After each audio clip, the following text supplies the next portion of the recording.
Suivez ces midis avec Move Africa, un monde nouveau vous appelle.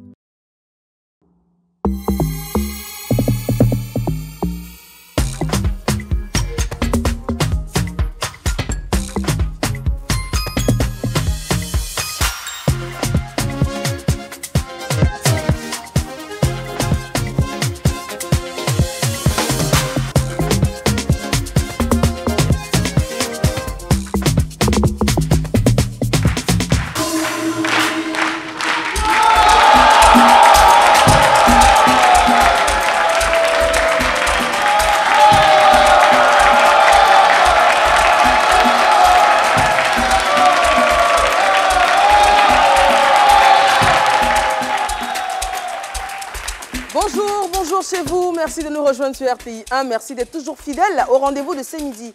Vous le savez, tous les vendredis, notre talk show prend une couleur particulière. Et aujourd'hui, on va faire une incursion dans le monde du Muay Thai. Et oui, avec l'un de ses plus valeureux représentants en Côte d'Ivoire, Mr. Oli La Machine.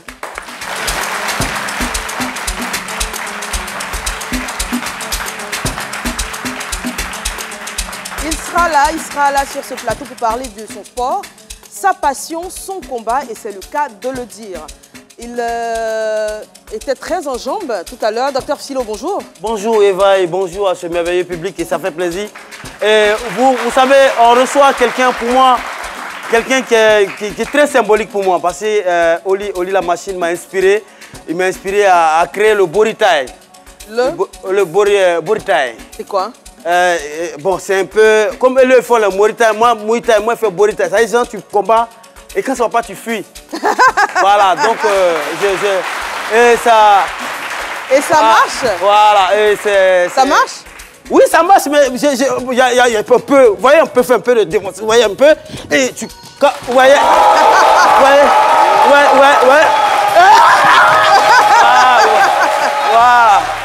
Voilà, le Bori Thai. Bientôt discipline olympique. Bonjour. Laurent Monti, comment vous allez? Bonjour Eva, je suis votre incroyable couleur. C'est beau. Un plaisir de vous retrouver d'ailleurs. Hein. Ah oui, on ne s'est pas vu toute la semaine et vous m'avez bien remplacé d'ailleurs. Oh merci. Vous avez failli me piquer ma place. D'ailleurs Philo, on doit se mettre là parce que vous avez dit que je vous ai maltraité hier. Donc on y va, je vais commencer par vous maltraiter. Demande-moi, attends, il vous a remplacé valablement ce monsieur. Il faut le vassonner très très fort, il m'a laissé faire ma chronique. C'est un plaisir aujourd'hui de célébrer franchement Oli La Machine qui est vraiment un grand champion ivoirien. Et je pense qu'on aura l'occasion de découvrir encore plus son parcours aujourd'hui. Exactement. Et on va faire un gros bisou à Nadia Sabé qui malheureusement est encore un peu souffrante. On lui envoie tous nos voeux de prompt rétablissement. J'en profite pour rappeler, ou du moins pour signaler que cette émission porte la signature de Fatou Koulibaly, à qui on fait un coucou également. Et dans ce public, vous avez l'association des jeunes leaders des Oliviers de Cocody de Plateau.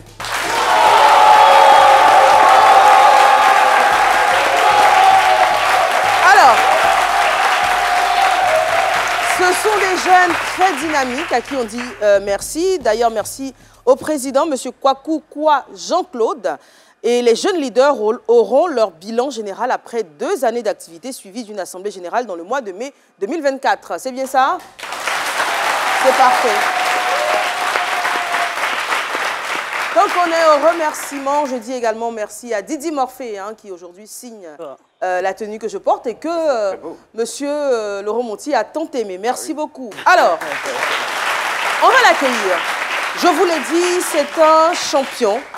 Et il a des titres, ma foi, qu'il va nous expliquer plus en détail parce que les sigles sont un peu, pour les profanes comme nous, c'est un peu particulier. Mais en tout cas, on accueille avec toutes les ovations qu'il mérite, monsieur Oli La Machine.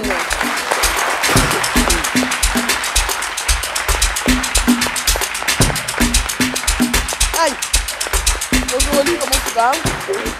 Ça va bien, merci. Ouais, respect. Alors.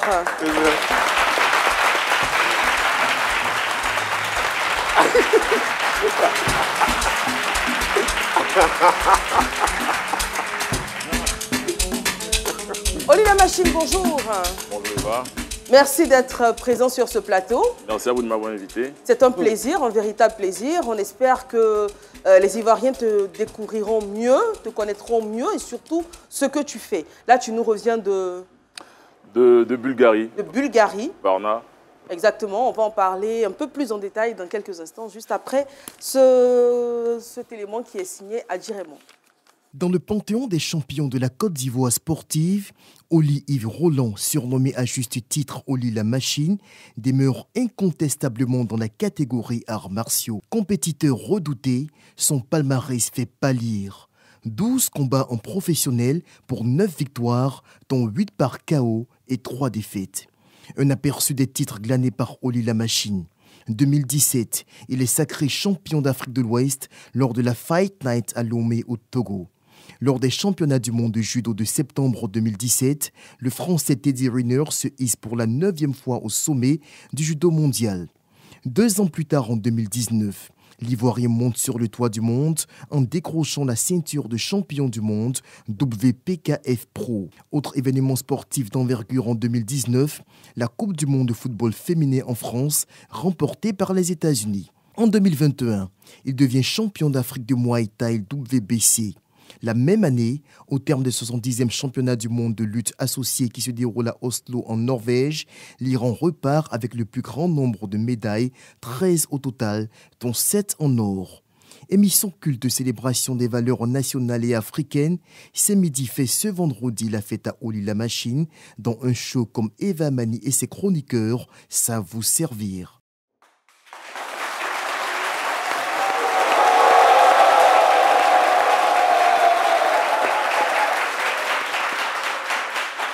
Alors, Oli la Machine, c'est un palmarès impressionnant. 38 combats, 9 défaites, 17 KO. Champion du monde de kickboxing, c'était en quelle année? En 2019. 2019. 4 fois champion d'Afrique de Muay Thai, les années? Depuis 2017. Champion intercontinental de kickboxing? 2018. Et champion poids lourd de Côte d'Ivoire en 2013. En 2013, c'est là que tout a commencé. Alors, on revient donc aux origines. Comment tout démarre? Comment on se découvre une passion pour les arts tout démarre... c'est ça, les sports de combat? C'est ça, les sports de combat. Tout démarre dans les années 90. Dans les années 90, avec les films d'action, Jean-Claude Van Damme, kickboxer, et il y avait une grosse culture d'arts martiaux déjà en Côte d'Ivoire. On voyait nos oncles s'intéresser au karaté, au taekwondo. On mimait. Après, la télévision arrivée. À l'époque, il n'y avait que la RTI, qui a grandi à l'intérieur du pays. Et on regardait Jean-Claude Van Damme, Bruce Lee, tout ça. Et ça nous a inspirés. Donc, du coup... Quand vous parlez de l'intérieur du pays, vous êtes né à Soubré. Je suis né à Soubré. Et c'est toujours à Soubré que l'histoire se déroule ou... C'est toujours à Soubré. D'accord. C'est toujours à Soubré. Et j'ai grandi comme ça, avec l'amour des sports de combat, des arts martiaux qui arrivent grâce à l'entourage, aux oncles, à la télévision. Et en 2008, là, pour la première fois, je rentre dans un camp d'entraînement, dans un club, ici à Abidjan, à la Riviera Siad. Le club était dirigé par Maître Wilfried Kouadjo, et c'est de là que tout est parti. C'est de là que tout est parti. Mais à l'époque, quand vous commencez les arts martiaux, je veux dire, ce n'était pas forcément pour être professionnel. Sinon, autant comment on appelle, les clubs vidéo, qu'on paye à voilà, les vidéoclubs 25 50 francs, 25, tout ça. Voilà, nous aussi, moi j'ai fait aussi le karaté, hein. Voilà, c'est pas pour rien que je suis là aussi, donc faites attention à vos propos. Donc, pour vous dire que, ouais, donc voilà, voilà. Alors lui, il a pris assez de distance. Mais je veux dire que c'était pas, à quel moment vous avez pensé peut-être professionnaliser cet art-là? Je crois que dès le départ. Dès le départ, c'est vrai que dès le départ, je commence, mais déjà, je suivais déjà au fait l'actualité des sports de combat. YouTube est né en 2005 et on suivait déjà. Il y avait des grosses compétitions qui se faisaient, K1 Max à l'époque, depuis 2000 aussi. Et à cause d'Internet, j'ai découvert tout ça. Et il y a une grande chaîne, une chaîne internationale aussi qui diffusait des combats à l'époque. De gros combats, et du coup j'ai commencé à m'intéresser et je cherchais au fait le moyen au fait de m'intégrer à ça, et donc du coup quand je découvre que je peux faire ça à Abidjan, À ce moment-là, je me dis, OK, pourquoi pas essayer? Et donc, je commence à le faire, à m'entraîner. Déjà, à la base, c'est vrai que c'était déjà par amour. Et c'est toujours par amour, au fait, que je le fais. On va faire le malin au quartier, ouais. On faisait ça. Ouais, lui a fait karaté, voilà. Ouais. Après, moi, c'était, comme je dis, plus jeune, j'étais un peu colérique, un peu... Ça permet de, de canaliser la colère, tout ça. Et du coup, ça m'a permis, au fait, de me découvrir, au fait, réellement, de me découvrir profondément. Et de savoir qu'au fait, avoir des connaissances qui peuvent s'avérer dangereuses, si tu les appliques n'importe comment,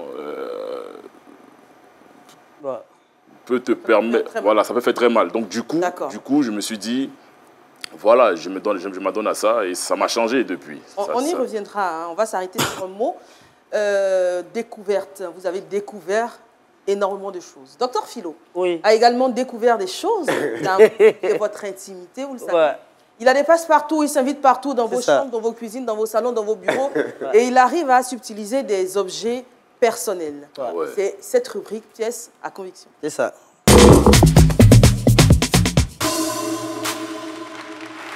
Et souvent, excusez-moi, hein. Tout à l'heure, il a voulu me réveiller, il dit non, j'ai fait quelque chose. Monsieur, vous pouvez vous lever? Non, pardon. Hein? Faites attention, hein. Pas bon. C'est bon. Mais d'accord, Philo, ça c'est une tenue de... C'est une tenue de quoi en fait? Vous allez passer sur la... Ça ressemble à une jupe. Oui, c'est... Boritaille, le boritaille. Ah, c'est le boritaille. Ah, ouais, ça c'est un bobo. Quand ça va partir frère, il veut bori quoi? Ah, il veut bori. D'accord. Alors... Oli la machine, alors comme Eva l'a dit, quand même, et puis c'est pas facile de rentrer comme ça, puis quelqu'un qui fait karaté, tu vas rentrer chez lui, comment prendre quelque chose? Il fait pas de karaté. Voilà, c'est pas karaté. Hein. Bon, nous on appelle ça karaté, soulever tout à karaté là-bas, mouetaï, tout ça là, c'est boritaï. Mais il faut savoir que chez lui est sécurisé, donc il y a du cadenas le gardien, il y a du tolo le chien, tout ça là, puis... Alors, et déjà, vous parlez de soubré. La maltraitance animale est à proscrire. On continue. Il a dit pardon. Alors, vous parlez de soubré. Alors, moi, je mène plus de précisions. Je parle même de Kennedy. Ah oui, Kennedy. Jusqu'à Kouma Sissi Koji, il sait de quoi je parle. Alors, je peux l'appeler Paul Pona. Ça, c'est son petit nom, Paul Pona, que les gens ne savent pas trop. Et je suis allé quand même fouiller votre album privé. Première pièce à conviction. Paul Pona. Voilà Paul Pona. Aïe.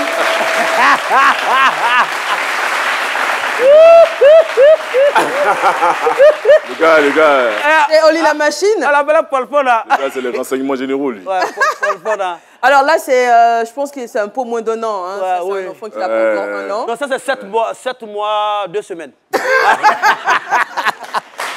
Allez, faites circuler là. Alors là, voilà, et là déjà... c'est pas possible. Quand tu sors les dossiers, toi. C'est quel âge? Il est adolescent, hein? Oui, ouais, ça c'est l'adolescent. Ça c'était à Koumassi, ça. C'était 16-17 ans par là. S'il grandit vite, c'est un bon BT. Et là, déjà, il montrait là déjà qu'il avait déjà un cœur de tigre déjà. Voilà, le tigre sur la poitrine pour ne pas faire de pub. Il devait s'envoler pour Abidjan. Il a sorti les dossiers. Voilà. C'est tout, ces deux photos? Oui, les 2 photos. Et on peut revenir sur Paul Pona, la photo. J'adore cette photo, Paul Pona. Oh, Paul Pona. Alors, et là, quand vous voyez un bébé comme ça, sortir la langue comme ça, c'est que la maman n'est pas loin et il a envie de voir maman. Il a envie de dire maman. Et c'est quelqu'un, quand tu regardes cette photo, on sent que Paul Pona était beaucoup proche de sa mère.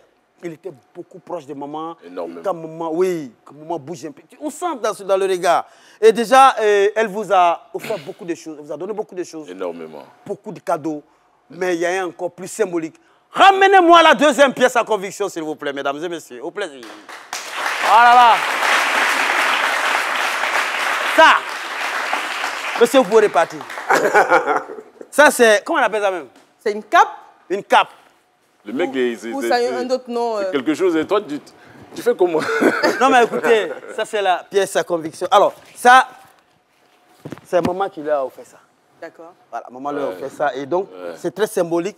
Et c'est ce qui... Et maman nous a quittés en quelle année? En 2017. Ouais. Et elle m'a offert ça la même année. Même année. Avant, ça c'était avant mon premier championnat d'Afrique au Togo. Et c'était son imperméable. Ma mère était dans la police. Exactement. C'était son imperméable. Voilà l'image. Ouais, c'est ça, quand elle partait voilà, maman. Et donc, sur le terrain en temps pluvieux. Et d'ailleurs, c'est ce qu'il met. Et aujourd'hui, quelle importance ça revêt pour vous? Comment vous l'utilisez? Je l'utilise avant de rentrer sur le ring. C'est que le parcours pour arriver au ring, depuis 2017, je l'utilise. Et c'était même avant son décès. Et après, j'ai continué parce que voilà, ça me rappelle beaucoup de souvenirs avec elle. Et...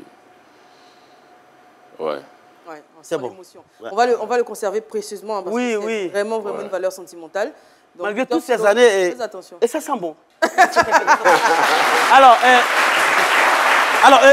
ça c'est quelque chose de symbolique pour vous, quelque chose qui vous guide, qui vous motive. Énormément. Et qui vous amène à glaner des lauriers gravés dans nos mémoires. Et déjà, oui, écoutez, je parle français, des lauriers gravés dans nos mémoires.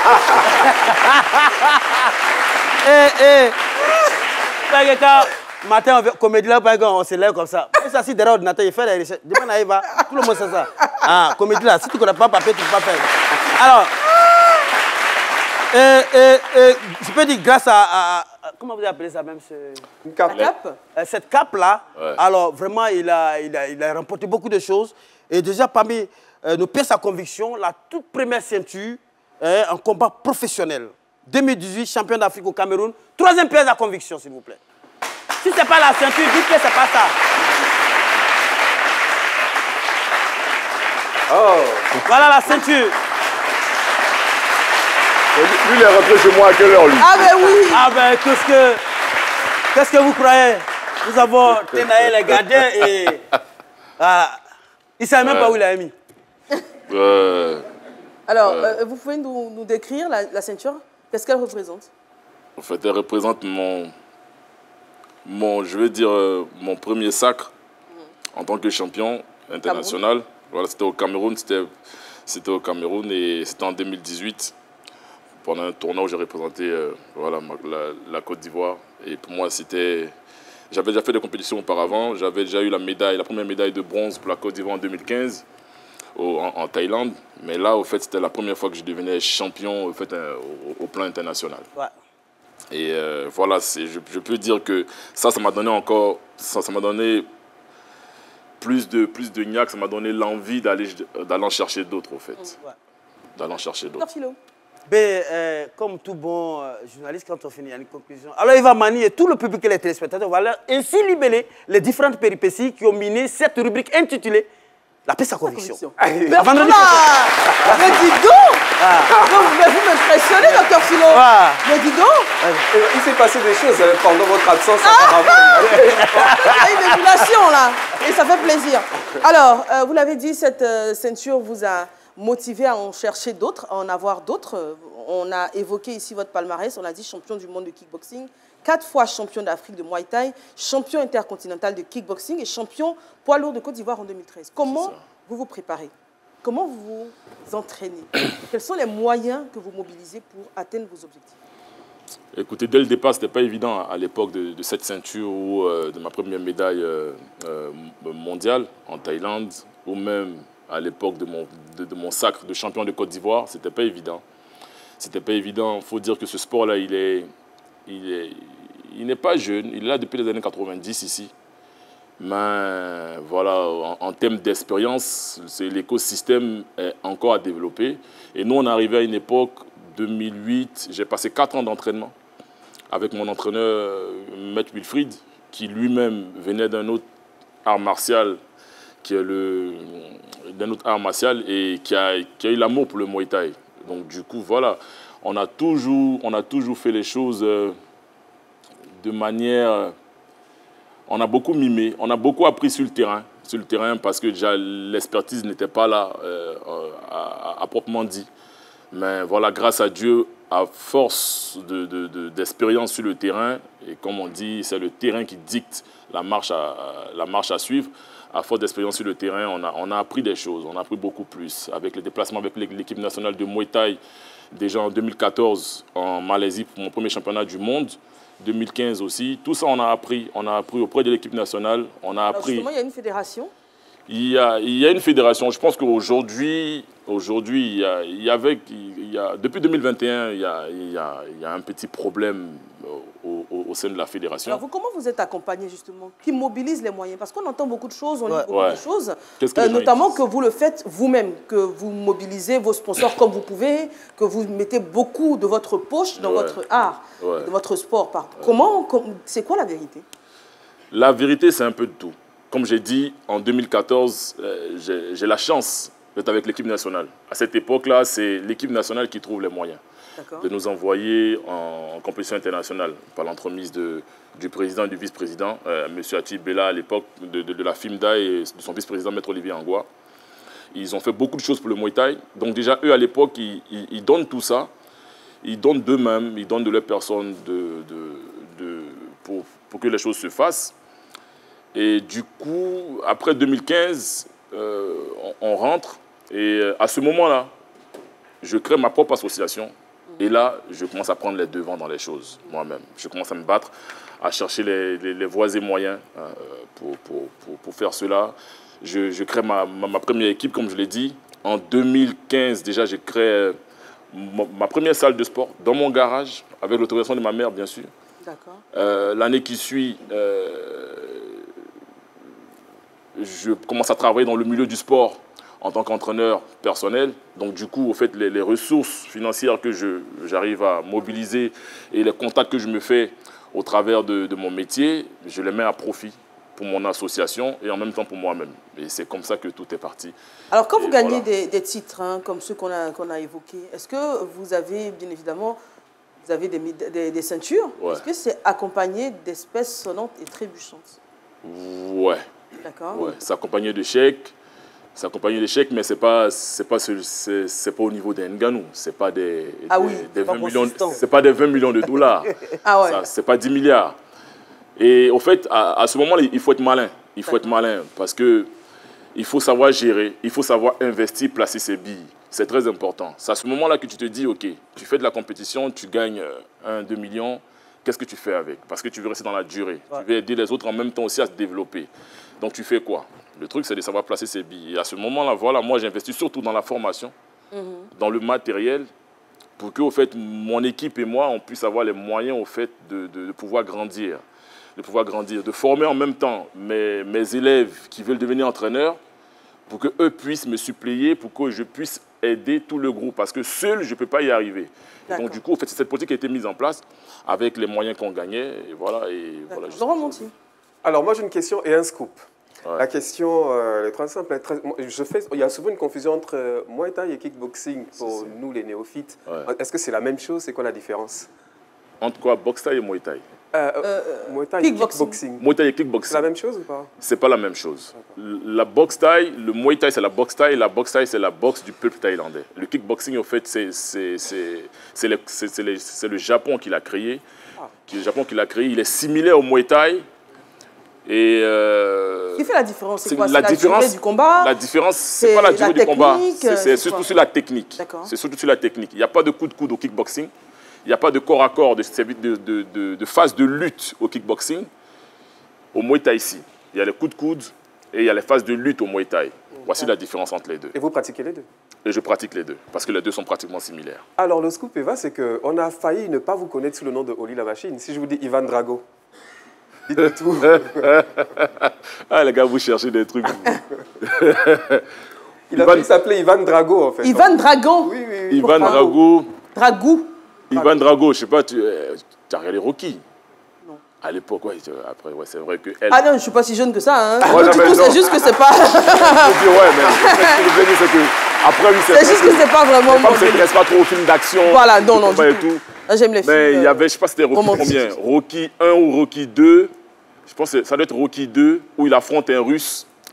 Ouais. Un Russe blond, qui s'appelait Ivan Drago. D'accord. Et moi, au fait, je suis un peu rouquin. Et donc, quand j'étais plus jeune, j'étais plus roux que ça. Le soleil a fait son travail. Donc, du coup, mes amis, déjà, quand on était enfant et quand on était plus jeune, on mimait, on s'intéressait à ça. Donc, du coup, au fait, ils me surnommaient Ivan Drago. C'était parti comme ça. Et c'est parti comme ça. Et donc, ouais, c'est vrai que j'ai failli m'appeler Ivan Drago. J'avais même pris mon premier nom de combattant, c'était Ivo Rouskov. Et après, c'est devenu Oli la Machine. Oli la Machine, votre nom à l'état civil, c'est Oli Yves Roland. Donc Oli, c'est votre patronyme. C'est ça. Et que vous avez utilisé comme nom de scène en rajoutant la machine, parce que vous êtes une machine, bien évidemment. C'est ça. Alors, on va parler à présent de l'actualité. Hein. On l'a dit, vous êtes plusieurs fois champion de Côte d'Ivoire, d'Afrique. C'est ça. Et aujourd'hui, on voit sur les réseaux sociaux que vous lisez les commentaires. Hein, ce qui se dit depuis votre défaite en Bulgarie. Il se dit que vous enchaînez les défaites, que vous devriez arrêter la boxe, etc. Comment vous appréhendez tout ça? Personnellement, il n'y a rien de nouveau au fait, sous les cieux, comme on dit, pour moi. Au fait, parce que moi, j'ai commencé ma carrière, j'ai commencé par perdre. D'accord. 2012, ma première compétition, après 4 ans, je perds. Les gens déjà à l'époque me disent « Est-ce que tu es sûr que c'est ce que tu veux faire ?» Moi, je suis passionné. Donc, quand il y a la passion, on ne calcule pas aux péripéties. Ce n'est pas ce qui nous intéresse. Moi, je suis passionné, j'aime ce que je fais. Donc, du coup, je continue de bosser avec foi. C'est la plus grande richesse que ma mère m'a léguée, la foi. Et donc, du coup, pour moi, en fait, ça ne change rien aujourd'hui, au fait, que j'enchaîne les défaites. Comme je dis, aujourd'hui, il y a plein de gens qui parlent. Mais comme je dis, on était déjà champion avant le Covid. Donc, nous, au fait, être champion, ça, c'est quoi? Quand ils avaient, ça fait quoi? 2008 à maintenant, ça fait quoi? 16 ans que je fais ça. D'autres, les jeunes qui parlent aujourd'hui, qui me connaissent grâce aux réseaux sociaux, ils ne savaient même pas encore c'était quoi Android. Donc, mais alors, c'est vrai qu'il y a beaucoup avant Internet. Il y a beaucoup de critiques, il y a beaucoup de moqueries, on dira, mais il y a également beaucoup d'encouragement. Il y a des personnalités même qui ont pris position, qui ont dit heureusement. Vous faites de votre mieux, vous vivez votre passion, c'est ça. Ce qui n'est pas le cas de tout le monde et c'est déjà très appréciable. Vous avez le courage de chaque fois remonter donc sur le ring, de vous battre pour ce en quoi vous croyez. C'est ça. Ça fait chaud au cœur, j'imagine. Bien sûr, en fait, c'est ce qui fait qu'on continue. En plus de la passion, c'est ce qui fait qu'on continue parce qu'on sait qu'au fait, des gens m'ont toujours critiqué. Parce que quand j'enchaînais les victoires, les gens ils trouvaient que je payais mes adversaires, même à l'étranger. C'était extraordinaire quand même. C'est que tu pars dans le pays de quelqu'un, tu le payes là-bas, lui, pour le battre devant son public. C'est fort, moi, je n'ai pas autant d'argent que ça, quand même. Non, mais ça prouve que finalement, quoi que vous fassiez, vous les gens vont parler. Quand vous gagnez, on vous accuse de tricher. Quand vous perdez, on vous accuse de trop perdre. Voilà, ça fait partie du jeu. Donc nous, moi, je l'accepte personnellement, et je le dis tout le temps à mes combattants, c'est pas perdre qui est le problème. C'est est-ce que tu es satisfait de ta prestation? Est-ce que tu estimes que tu as fait le travail? Tu t'es entraîné pendant 8 semaines, 6 semaines. Est-ce que tu as... Il dit quoi? Non, attendez, non. Laisse ça. Non. Laisse ça.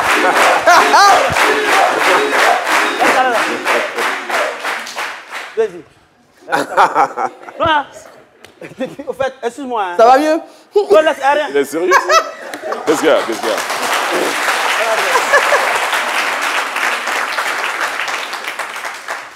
C'est carrément là qui me gênait un peu. Voilà. Ouais, voilà, tu es là. Hein. Voilà moi. Hein. Ah. C'est vous, hein.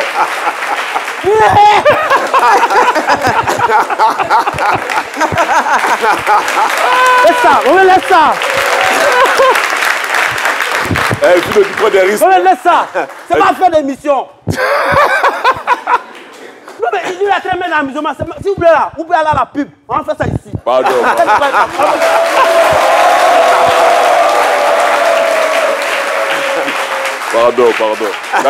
T'as gagné. Non, il faut dire quelque chose. Tu as gagné, Philo. T'as gagné. Hein? Alors, on le voit, Oli la Machine. Vous allez rester là pour qu'on vous voit bien. C'est également une carrure très impressionnante. Oui. La taille, c'est 1,90 m. 1,90 m, combien de kilos? 105 kilos, on va dire. 105 kilos, 1,90 m, 105 kilos. Comment on entretient un tel gabarit? Qu'est-ce qu'on mange? Moi, je mange comme tout le monde, sauf en préparation. Là, tu dois faire attention à ce que tu manges. Mais je mange comme tout le monde. Je mange mon garbage, je mange riz, sauce arachide, sauce graine. Il mange viande de cheval, il ne veut pas vous dire la vérité. Non, moi je mange comme tout le monde. Il n'y a pas de... On fait ça. Il n'y a pas de... Vous mangez la même chose que tout le monde, mais est-ce que les quantités sont également lambda ou c'est de bonne quantité quand même? C'est normal, tu vois, c'est un peu comme les véhicules, tu vois. Tu as une grosse voiture, tu mets plus de carburant, tu vois. Exactement. Voilà. C'est un peu comme ça. Très bien. Ah, on le voit à l'antenne, eh bien dis donc, c'est impressionnant. Hein.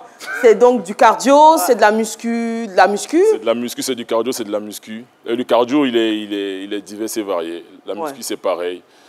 Et puis derrière, il y a l'entraînement spécifique du combat, qui est très important. On s'entraîne 2 fois muscu, préparation physique dans la semaine, 3 fois préparation cardio dans la semaine et 5 fois chaque soir, préparation du combat en lui. Waouh! Impressionnant, comme je l'ai dit. Alors, on se retrouve dans un instant, juste après la pub. La pub.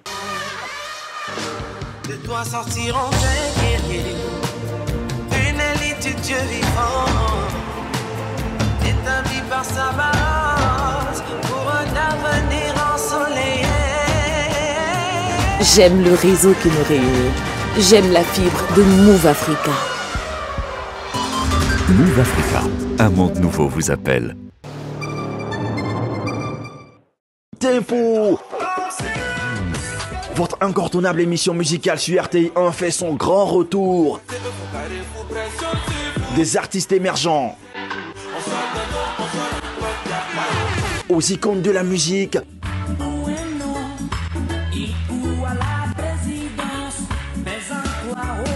Tous présents pour vous faire vibrer et vous faire vivre un show mémorable avec Eric Sekongo. Et là, lui c'est le lobo frère. Restez branchés chaque samedi sur RTI1 à partir de 10h30 pour ne rien manquer de ces moments de fête.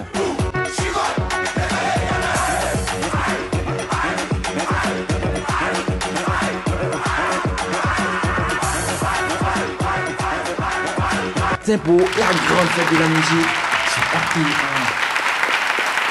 Retour sur le plateau de ce midi, merci d'être avec nous. Alors, en ce vendredi très spécial, nous recevons Oli La Machine, avec qui nous sommes très heureux de converser. En tout cas, merci encore une fois d'avoir accepté notre invitation. Merci à vous. J'espère que jusque-là, tout va bien. Dieu merci. Vous êtes à l'aise, tout va bien? Bien sûr. D'accord, alors... Ça va se gâter quoi, c'est quoi ça? Non, pas du tout, au contraire, ça va aller encore mieux. En début d'émission, vous avez eu la première surprise avec Dr Xilo qui a fouillé votre maison et qui vous a ramené des objets. Là, c'est des êtres humains qui arrivent, que vous connaissez bien. Et je pense que vous serez très heureux de revoir, enfin, de voir sur ce plateau. Ce sont vos poulains. Ah ouais. Oui, si je vous dis Hachi Cédric, Sidibé Suleiman et Sekongo Maryse. La femme de là. Et l'accompagnateur Cyril Kongala et Koné Mémon. Ça va du câble les gars. Truki, ça va? La champ, ça va? Waouh! Vous êtes de malo. Ah, moi, je suis impressionnée de voir Koné Maryse. Hein. Ah, c'est un sport qui n'est pas exclusivement... Alors, elle va venir là juste rapidement pour la voir. Est-ce qu'on peut avoir un micro? Voilà. Parce que c'est un sport qui, contrairement à ce qu'on pourrait penser, n'est pas exclusivement masculin. Bonjour. Bonjour Eva. Comment vous allez? Je vais bien, merci. Et vous? Je vais très bien, je suis très contente de vous voir là. Alors, depuis combien de temps vous faites... c'est quoi, du Muay Thai ou du kickboxing? Je fais du Muay Thai, mais là, je combats en MMA. En MMA? Waouh! Ça s'applaudit quand même. Hein? Ah oui. Philo, attention, hein? Attention, hein? Alors, vous avez une démonstration à faire. La scène est à vous. Hey! Waouh! Waouh! Hi.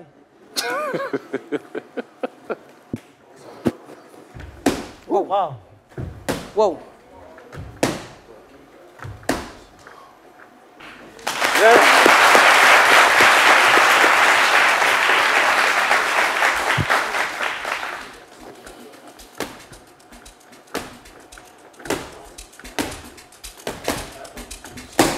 Qui? Oh! Eh, pardon, il y a un écran derrière.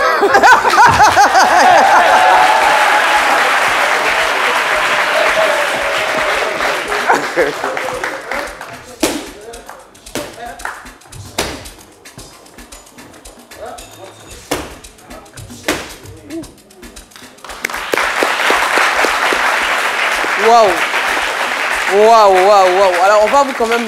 Il n'y a pas de combat, quoi. Le micro parce qu'on est, on est très impressionnés. Allez-y, prenez votre temps. Waouh, on est vraiment impressionnés. Bravo. Alors, comment ça va? Ça va, man. Merci d'être là. Merci à vous. Alors, à quoi est-ce qu'on vient d'assister? Vous allez nous décrire ce qu'on vient de voir? Voilà, c'était une séance de pâtes. C'est tout? En fait, c'est une séance de travail technique au pad. En fait, ce travail-là se fait, il est surtout spécifique au fait, à une préparation de combat. D'accord. Pour finir la stratégie pour chaque round du combat. Et voilà, il est différent du travail au sac qui est fixe. Là, c'est un travail de frappe mobile, au fait. Alors, ce sont vos poulains? C'est ça. Ils font partie de votre écurie. Vous les formez donc? C'est ça. Pour certains en coaching. Et c'est ça. Certains qui sont vraiment des athlètes. Hein. Moi, je suis très heureuse. Il y a beaucoup de filles? Il y a beaucoup de femmes. Marie, je pense que c'est... Maintenant, c'est la seule qui est restée. Mais c'est quoi les aptitudes? Est-ce que moi, par exemple, si je... Bien sûr, bien sûr. Non, non. Comment ça, non? Pourquoi non? Pourquoi? Pardon. Faut pas blaguer, Eva, pardon. Tu connais pas son... Elle a qu'à s'arrêter à côté de Malik. Faut pas le négliger. Mais non, mais je pourrais faire la même chose. Hein. Oui, Laurent Monti. J'ai reconnu Koné Mémon, qui est d'ailleurs champion du monde de Muay Thai. 2 fois champion du monde de Muay Thai. Waouh! On l'a reçu d'ailleurs. On l'a reçu sur le plateau de ce midi. 2 fois champion du monde de Muay Thai. Félicitations à vous. Hein. Franchement, un dernier mot? On remercie la RTI et on remercie Oli qui nous a tout donné depuis le début. C'est grâce à lui aujourd'hui qu'on est là. Et vive le Muay Thai. Merci beaucoup. Merci. C'est impressionnant. Alors, est-ce que je vais m'adresser aux jeunes qui sont dans le public, parce qu'on a l'association des jeunes leaders des Oliviers de plateau. Est-ce que quand vous voyez ces jeunes athlètes et Oli la machine, est-ce que ça vous donne envie éventuellement d'essayer le sport? Oui? Ah, je vois qu'il y a beaucoup de jeunes intéressés. Hein. Ah oui, même des filles en plus. Il y a une femme qui peut faire. Prenez le micro et puis dites officiellement que vous voulez faire. On peut recruter par ici. Hein. On peut recruter par ici. On reçoit beaucoup de messages. Je reçois beaucoup de messages sur mes réseaux sociaux, même sur la page de l'association et du club aussi. De jeunes qui veulent s'essayer au Muay Thai, au kickboxing ou au MMA, à la compétition. Et voilà, c'est pour ça qu'on se battait depuis le départ, c'était de susciter des vocations. Je pense qu'en 16 ans, la mission est réussie. Et voilà, bientôt on va lancer un grand stage de détection nationale, même continentale, pour étoffer. Est-ce qu'il y a un âge minimum? L'âge minimum, il n'y a pas. Il n'y a pas? Ouais, minimum, on va dire 5 ans. Ah, d'accord, ok. Et on peut même combattre 40 ans passés. Ah, docteur Philo. C'est bon à savoir. Ouais, mais c'est que Maëva va aller. Laurent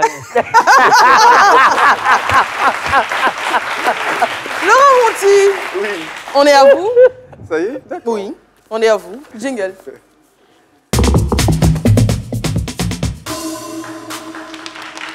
Alors, Oli la machine, j'ai essayé de faire votre portrait. Donc, la chronique, c'est portrait parlant. Donc, il se passe en 2 étapes. Et donc, j'ai la lourde responsabilité de faire la première étape. Un peu plus fort. Et alors, dans la galerie d'honneur des sports de combat en Côte d'Ivoire, votre nom figure en très bonne place, Oli la machine, la force d'un champion. Et avec Fabrice Niédré, alias Dali Gozo, vous avez repris le flambeau de certains pionniers du Muay Thai en Côte d'Ivoire, tels que Arthur Belacrou ou encore Maître Blaise Akenou Asia. Et il faut le dire que, on l'a vu tout à l'heure, la passion pour les arts martiaux vous a gagné très tôt, vers l'âge de 5-6 ans. Comme vous l'avez dit tout à l'heure, vous regardiez les arts martiaux, les films de karaté, avec Bruce Lee, Van Damme notamment. Mais en vérité, c'est à 18 ans que vous vous êtes décidé réellement de pratiquer le kickboxing, le Muay Thai. Mais à l'époque, l'environnement n'était pas vraiment propice en fait. Et il faut dire que les gens ne voyaient pas forcément les arts martiaux d'un bon oeil. Et y faire même carrière était inenvisageable même pour certains. Pourtant, il y a une personne qui a toujours cru en vous, une personne qui vous a toujours encouragé à aller au bout de vos rêves, et ce, dans quelque domaine que ce soit, c'est votre maman. Et on peut le dire, son soutien a été déterminant pour vous. avec sa bénédiction, vous êtes lancé à la conquête du monde et on peut dire que la moisson était abondante puisqu'on l'a vu tout à l'heure, vous êtes champion d'Afrique de Muay Thai, champion du monde de kickboxing, champion intercontinental de kickboxing, on peut rajouter champion d'Afrique de l'Ouest, enfin il y a tellement de titres qu'on pourrait tous les rajouter. Et puis Oli la machine, on l'a vu tout à l'heure, c'est 12 combats officiels, 3 défaites, 9 victoires, dont 8 victoires par KO. Bravo. Et puis Eva, vous l'avez dit, hein, c'est pas qu'un athlète physiquement bien fait, c'est aussi une tête bien faite. Vous êtes notamment titulaire d'un master en criminologie, obtenu à l'université Félix Houphouët-Boigny, me semble. J'ai pas terminé mon master à cause de la boxe. J'ai fait mon année de master, j'ai pas terminé à cause de la boxe. Mais comme je dis, l'avantage du sport, c'est que, et des études, c'est que tu peux toujours revenir. Exactement. Tu peux toujours revenir. Donc, exactement. En fait, par passion, pour vivre ma passion des sports de combat. J'ai arrêté mon année en master. Vous pouvez la reprendre. Pour moi, c'était un objectif même déjà de pouvoir arrêter en année de master, d'être dans le niveau master. Comme ça, quand je reviens, c'est plus simple. Je ne veux pas arrêter avant. Et puis même, c'est pas forcément, il peut revenir et... Dis, mais voilà, tu as de moyenne. Non mais en plus, c'est pareil que Dr Philo, il a arrêté juste avant le doctorat. C'est ça. Pourtant, on l'appelle docteur. Bien sûr. Alors, Oli la machine, on se souvient de votre premier combat face au triple champion de Côte d'Ivoire, Alain Kwame. On s'est préparé pendant 4 ans pour ce combat. J'ai fait 4 ans de préparation pour lui. Exactement. Et puis, votre combat est des combats les plus difficiles face à Patrick Lizeki. Très difficile. Et puis, on peut dire que c'est un long chemin parcouru, un chemin fait de travail, de détermination, d'immenses sacrifices, de discipline, de travail mental, de sueur, de blessures, de pleurs, de rires, de défaites, de victoires. Et on peut dire que tout ça marque à jamais votre histoire aussi. Et puis, au-delà de tout, vous faites de l'humilité et de l'honnêteté, vos valeurs cardinales. Au-delà de tout, votre plus grande victoire, c'est de voir la fierté dans les yeux de votre maman et qui continue de vous regarder avec fierté là-haut. Et puis au-delà de tout, vous avez réussi, on l'a vu tout à l'heure, à mettre en lumière les sports de combat en Côte d'Ivoire alors que ce n'était pas gagné. Et pour finir, on dira que votre héritage et votre combat ultime, c'est d'offrir au monde des générations de champions, des générations ivoiriens, de champions du monde qui sont prêts à rafler tous les titres. Et pour ça, nous disons bravo, Oli la machine. Merci. Bravo. Bravo, Oli la machine, d'ailleurs. Alors, Oli la machine, sans plus attendre, on va enchaîner. Vous allez me suivre. On va avoir à présent un changement d'atmosphère dans ce studio. Les lumières vont se tamiser, la musique va se faire beaucoup plus douce. Et en face, vous allez avoir Oli la machine. Vous allez vous regarder droit dans les yeux. C'est un exercice qui n'est pas toujours évident. Vous allez vous regarder. Vous allez regarder votre parcours, là d'où vous venez, tout ce que vous avez surmonté comme obstacle, toutes vos victoires, également vos défaites. Vous allez vous parler. Que diriez-vous aujourd'hui à Oli la machine? Merci.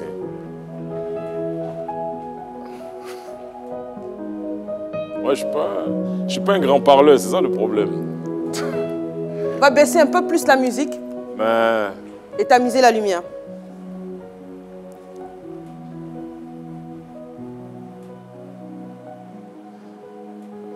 Franchement, c'est... En 16 ans, c'est beaucoup d'eau a coulé sous les ponts. Je suis reconnaissant, au fait, reconnaissant à Dieu déjà. Il m'a permis de vivre mon rêve, il me permet de vivre mon rêve. Et il m'a permis même déjà de naître dans le sein de ma mère, Marie-Chantal Sylvie, qui est pour moi, qui a été mon mentor et qui l'est toujours, même si elle n'est plus là. Parce que les valeurs qu'elle m'a communiquées, la foi, le travail, l'abnégation, la résilience, c'est des choses jusqu'à aujourd'hui qui m'accompagnent tous les jours. Tous les jours. Et de voir le parcours que j'ai eu en 16 ans, pour moi, c'est extraordinaire. C'est extraordinaire. Je pense que je suis très, très, très reconnaissant. La reconnaissance. Je suis très reconnaissant. Merci, Oli la machine. Reconnaissance. Reconnaissance. Reconnaissance, c'est le mot. Alors, on voit qu'il est ému, hein, ouais, très ému, parce que c'est un exercice, je le dis, qui n'est pas évident, hein, se parler à soi-même, en plus devant du monde, c'est pas toujours facile. Alors, on va aller à la seconde coupure publicitaire et puis on se retrouve juste après.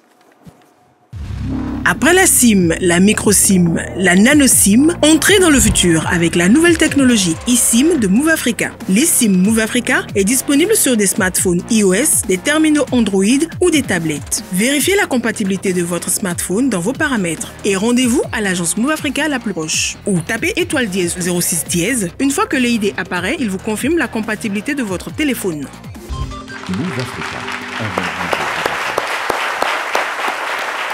Retour sur le plateau de ce midi. Merci d'être avec nous. Dernière partie de l'émission avec notre invité du jour, Oli la Machine.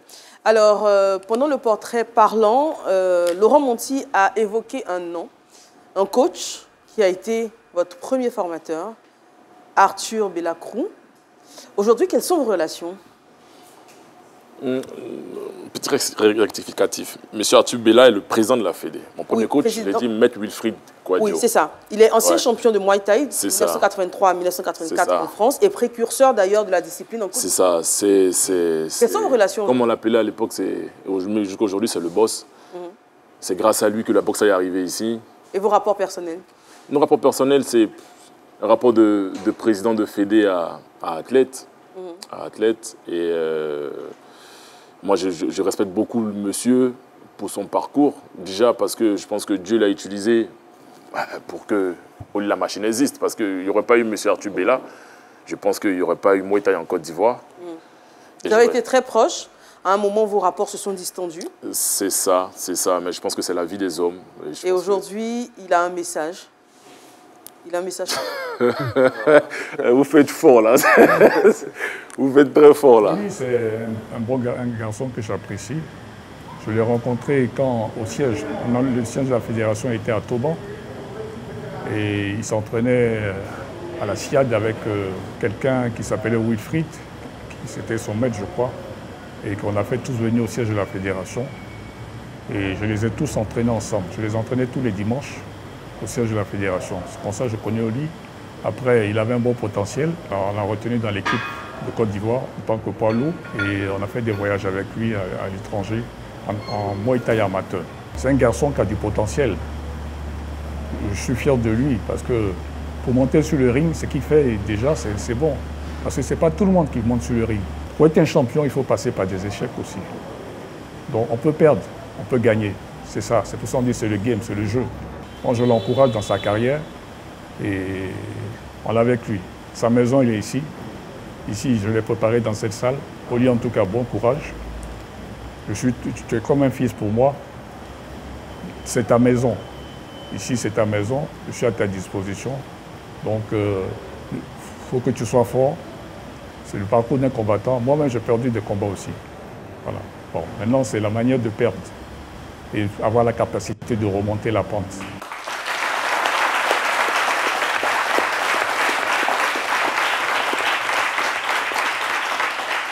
Réaction? Vous avez fait très fort, là. On dit merci à monsieur Krou, d'ailleurs. Qui... Ouais, merci à ce grand monsieur. Comme je dis, quel que soit, c'est la vie. Vous savez, les relations humaines ne sont pas simples. Mais ce monsieur, c'est un grand monsieur des sports de combat et du Muay Thai. Comme j'ai dit, grâce à Dieu, il a été le canal par lequel Oli la Machine existe aujourd'hui. Ce nom-là, cet athlète. Et voilà, merci à lui pour tout ce qu'il a apporté et qu'il continue d'apporter à la boxe thaï en Côte d'Ivoire. C'est un grand passionné. Et voilà, j'ai pas les mots. Ah, on le voit, vous manquez les mots. On fait un coucou à Mira Brakadi d'ailleurs. Alors, on est pratiquement au terme de l'émission, Dr Silon. Ouais, ben écoutez, ça a été une immense bonheur de... C'est pourquoi il faut dire aux Ivoiriens par rapport à ce qu'on attend un peu sur les réseaux sociaux. C'est-à-dire quand vous ne connaissez pas quelqu'un, il ne faut pas vous immiscer dans sa vie comme ça. Vous ne connaissez même pas sa carrière. Vous voyez, on découvre là que... Moi, je ne savais pas, quand on préparait l'émission, quand je vois tous ces nombreux combats qu'il a gagnés ou autres. Et puis, sur les réseaux sociaux, tu vois des gens qui, insignifiants, disent des choses qui n'ont aucun sens. Et franchement, vous êtes un champion. Et moi, je voudrais que...